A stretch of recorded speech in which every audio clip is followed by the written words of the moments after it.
rejection is the most sincere form of flattery. Ooh, Yaoi review. Hi everybody, it's Corbin. Today I'm here to talk to you about Always Raining Here by Hazel and Bell. Now this is an independently published yaoi, and so you can find it at its web address www.alwaysraininghere.com. Now we'll read the back and delve into the nitty-gritty. Carter Brooks, age 17, is horny, gay, single, and very desperate. Bankrupt in tact and common sense, Carter makes it his mission to seduce a straight-edge musical theater geek, Adrian Halavak. Unfortunately for him, Adrian, who already has plenty of issues of his own, is less than interested in a cheap fling that Carter is so keen on. Set in the damp corners of British Columbia, Always Raining Here is a silly, unsubtle story about teenage hormones and the unfortunate feelings that accompany them. Now, this doesn't have an age range, but if I had to guess, it'd be 16 plus, really. And this is a $20 yaoi. I bought this at YaoiCon this past year. Yeah, last year, so 2017. So yeah, let's delve into it. Now, this art style, well, let's start with the opening. So they signed my copy, they said, thanks, Corbin, and they drew a little picture. It was very sweet.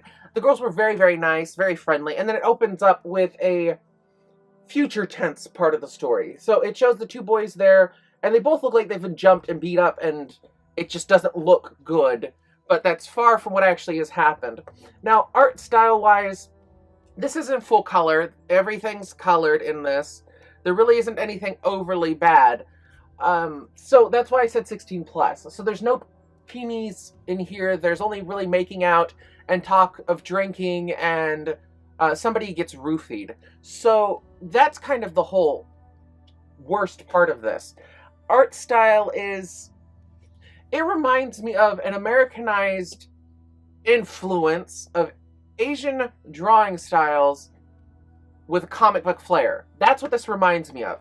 It is appealing. It's nice to look at. It's definitely a distinct style. So I will never mix up Hazel and Bell's stuff with the way that they draw it and depict it here. And it just very much so reminds me of a couple other online yaois that I read, and like Pretty Mouth and a couple others.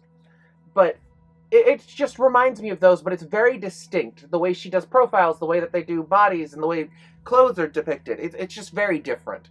Now, plotline-wise, it runs fairly steady. We get the prequel kind of thing that I showed you in the very beginning, and then it gives us a flashback to, I think it's like 30 days before.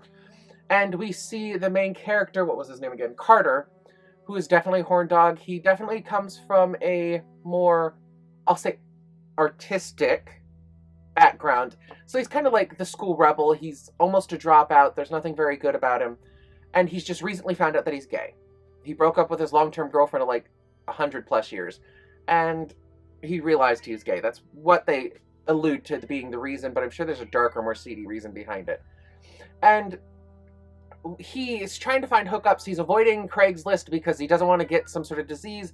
He hates the rest of the openly gay kids that are at his school because they're gross, they're fat, they're disgusting, they're completely self-absorbed. He complains about every stereotype you have within the gay community. And then he discovers his other one, Adrian, I think that was his name. He discovers Adrian by chance, really. They were in a bookstore and he asked him for, do you want to go have sex in the bathroom? Oh no, why don't we just use the medicine aisle because nobody ever goes to the medicine herb aisle anyway, kind of deal. And it was very interesting. And it picked up from there. He was trying to pursue the guy to the point of being obsessive and infatuated. And it was very charming and very classic 80s kind of pursual. He put love letters inside of his locker. He told him how beautiful he was. And he tried everything that he would do with a girl, because he's never really done this sort of thing with a guy.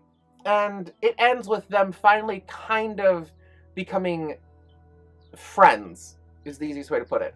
I really loved it. I absolutely, it made me laugh, it made me smile the entire time. Now, the story doesn't run exactly how you'd expect it to. So just bear that in mind. I think you can still read this online. I'm not quite sure. I remember I read the first section of this online. So I would encourage you guys to check it out. I'll have it linked down below, and I'll have their store linked down below if you want to buy a hard copy. I'm a huge fan of hard copy. So yeah, if you guys have questions or comments, give me a like, a favorite, subscribe, share this with a friend who likes yaoi, and I'll talk to you guys later. Do you Bye. like what you see? Then then Subscribe!